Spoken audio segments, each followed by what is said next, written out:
So in the MPNs, there are three classic driver mutations, which are mutations in the JAK2, CALR, and MPL genes. And these three genes are considered similar to some extent in that they all result in some degree of activation of JAK-STAT signaling.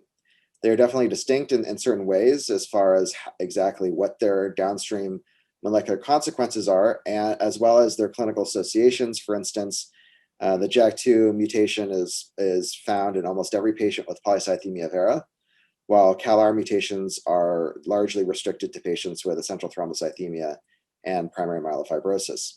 There are also prognostic implications with regard to these different mutations, with a thrombotic risk generally being higher in patients with JAK2 mutation, and long-term outcome, generally speaking, being more favorable in patients with CALR mutations.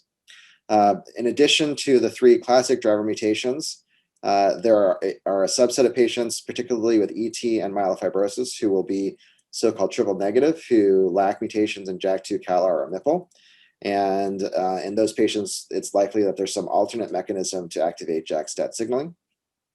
And in any of these patients, and beyond JAK2, CALR, or MPL, there may also be secondary mutations that cooperate to drive MPN pathogenesis and MPN clinical phenotypes. So these can include mutations in genes such as TET2, ASXL1, DNMT3A, splicing mutations, etc. And the presence or absence of some of these mutations also impacts long-term prognosis in terms of overall survival and risk of transformation to acute leukemia.